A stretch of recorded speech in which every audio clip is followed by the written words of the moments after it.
Selalu ada tantangan baru yang aku dapatkan gitu. Dan alhamdulillah sampai sekarang pun juga nggak cuma megang satu project, jadi itu suatu hal yang aku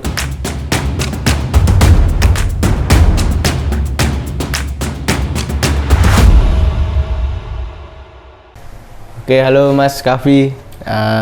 Mas Kavi ini salah satu peserta intensive pairing batch 8 ya? Iya betul. Berarti sudah berapa tahun di Refactory sendiri? Sekitar 1 tahun lebih 3 bulan. 1 tahun lebih ya? Ya. Kalau boleh tahu nih Mas, dulu gimana sih ceritanya bisa masuk ataupun bisa mengikuti program intensive pairing di Refactory? Oke, dulu tuh waktu aku masih zaman ini ya, kuliah ya. Waktu itu habis selesai skripsi, terus tak coba gitu kan cari informasi. Ya biasa kalau misalkan mahasiswa akhir nyari-nyari informasi buat apply kan kerja. Terus aku ingin ikutin salah satu akun official itu namanya Lokan Anak IT gitu kan.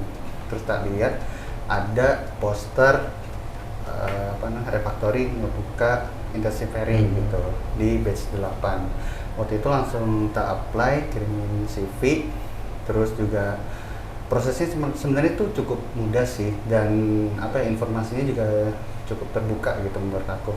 Jadi melalui proses pendaftarannya sampai tahap masuknya pun juga menurutku sih mudah aja gitu, karena semua informasi yang disediakan tuh ada gitu. Dari kita mulai mencoba menggunakan SafeTo, ya kan, diperkenalkan SafeTo, terus juga admin-adminnya juga responnya cepat gitu kan, dan ya alhamdulillah ngikutin seleksinya. Terus juga ada waktu itu sih masih ada kayak pembelajaran kayak HackerRank, terus pengenalan terkait dengan bahasa yang digunakan di Refactory dan project-project yang sedang dijalankan apa aja gitu yang ada di Refactory, dan sampai masuk ke batch 8 gitu. Oke. Kalau pengalaman sendiri Mas di Refactory dulu sebagai peserta intensive pairing nih, pembelajaran apa sih yang didapat dari intensive pairing nih Mas?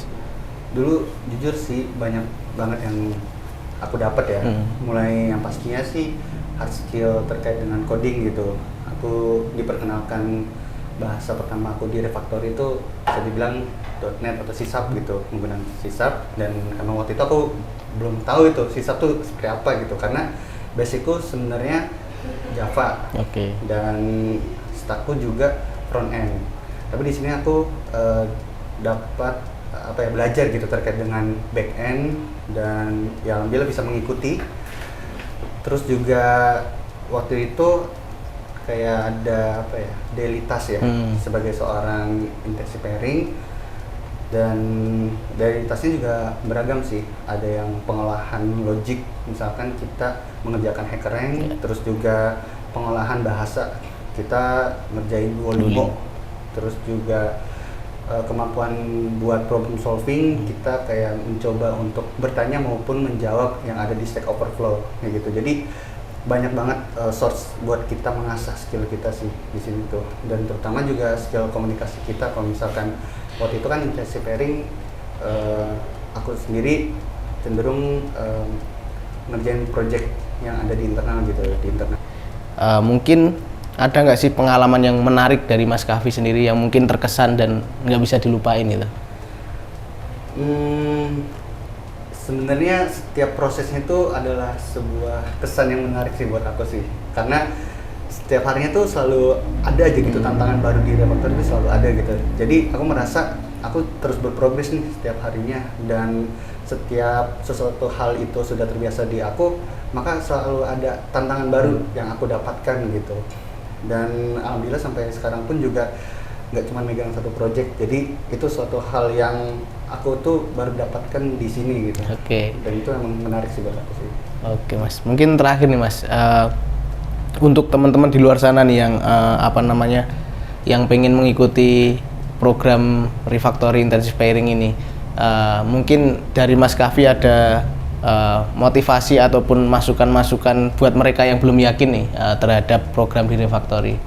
Oke, buat teman-teman yang masih ragu gitu ya kalau misalkan mau join ke bootcampnya Refactory, intensive pairingnya Refactory, dari aku sih teman-teman pasti mendapatkan banyak banget ilmu yang teman-teman dapatkan di sini, terutama jika teman-teman pengen menjadi seorang software engineer pasti bakal terasa di sini sih menurut aku. Karena aku yang tadinya minim ya terkait dengan software engineer, pas masuk sini tuh banyak banget ilmu yang aku dapatkan gitu. Karena resource belajar di sini tuh nggak terbatas sih kalau aku bilang sih. Karena akan selalu ada hal-hal baru yang bisa didapatkan gitu. Oke, mungkin itu aja sih sharing-sharing kita Mas Kavi. Terima kasih Mas Kavi, sukses selalu.